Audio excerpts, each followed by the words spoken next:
Assalamualaikum warahmatullahi wabarakatuh. Kami dari kelompok 4 mata kuliah studi keamanan internasional akan memaparkan mengenai analisis konflik Irlandia Utara yang melibatkan Irish Republican Army.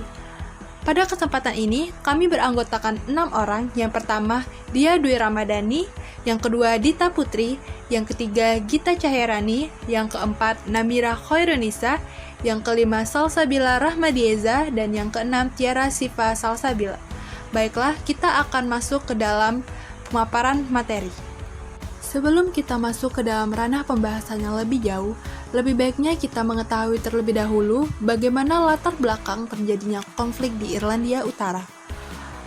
Irlandia pada awalnya merupakan satu negara yang utuh, namun pada abad ke-17, imigran Inggris datang dan menetap di wilayah Irlandia.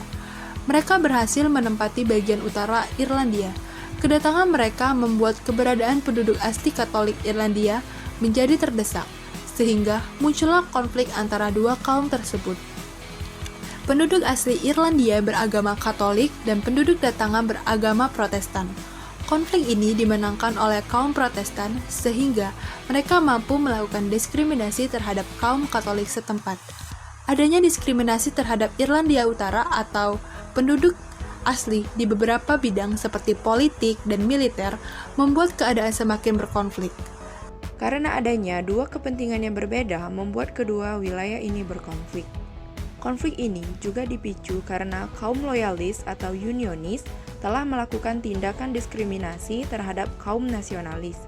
Kelompok loyalis membuat kelompok militer Ulster Volunteers, sedangkan kaum nasionalis membuat kelompok Irish Volunteers.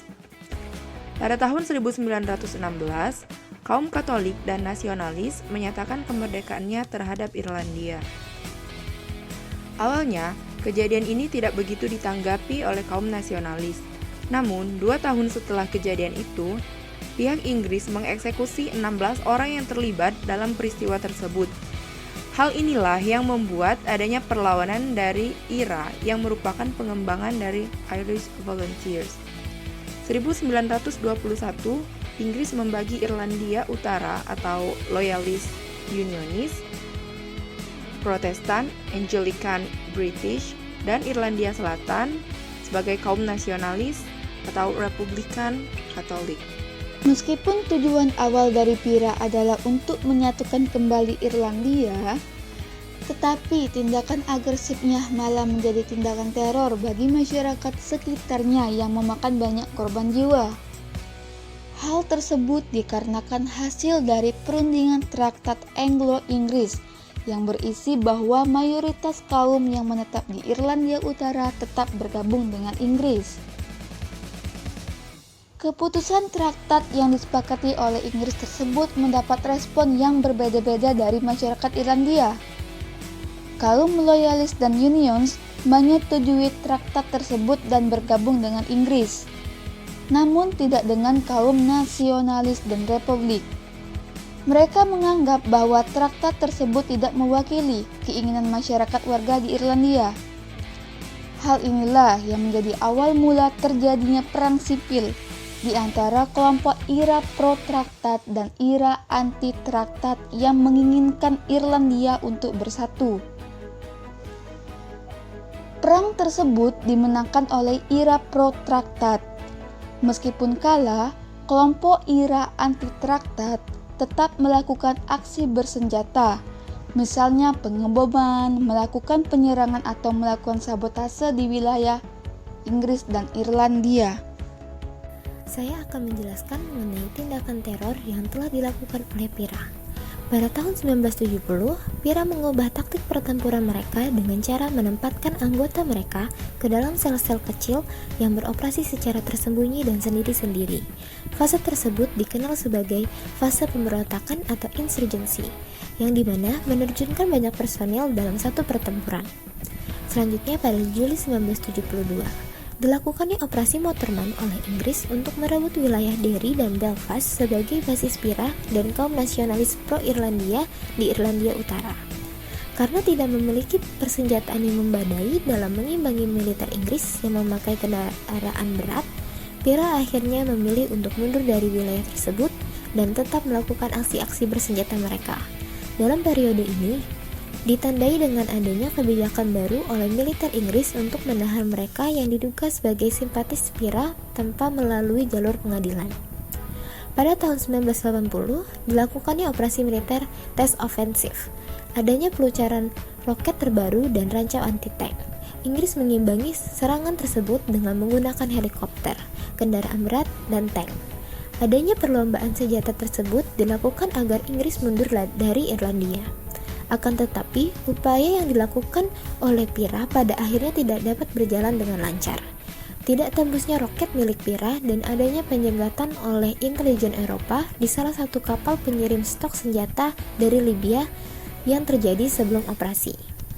Kemudian, pada 12 Oktober 1984, terjadi aksi pemboman di Hotel Grand di Brighton. Terhitung 5 orang terbunuh dan 34 lainnya luka-luka. Aksi tersebut menjadi perhatian publik yang besar karena posisinya Perdana Menteri Inggris yang bernama Margaret Thatcher sedang berada di sana yang melakukan kongres Partai Konservatif. Pira mendapat bantuan bahan peledak dari Libya dalam menjalankan aksi-aksinya. 5. Tahun 1990 menunjukkan sebuah penurunan efektivitas dari Pira di Irlandia Utara. Terbukti dengan semakin sedikitnya korban dari pihak Inggris dan akrabnya hubungan militer Inggris dengan Irlandia Utara. 6. Tahun 1993, Pira melakukan aksi pengeboman di Warrington dan Chester. 7. Tahun 1996, terjadi pengeboman yang sangat dahsyat di sejumlah titik penting yang berada di London dan Manchester.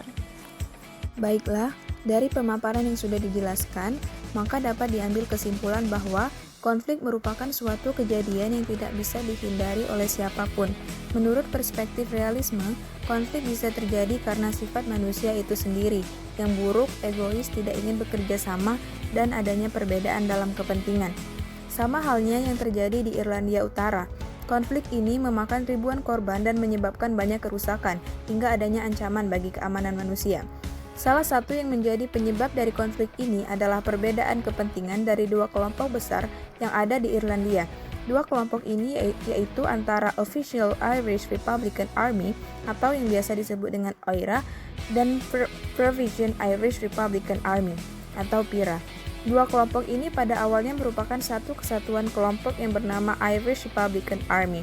Namun karena adanya suatu keputusan yang dibuat oleh pemerintah Inggris dan Irlandia yang memecah belah Irlandia menjadi dua bagian, OIRA menyetujui kesepakatan dan perjanjian yang telah resmi dibuat, tetapi PIRA menolak perjanjian tersebut dan berusaha melawan agar keinginan dan kepentingannya tercapai.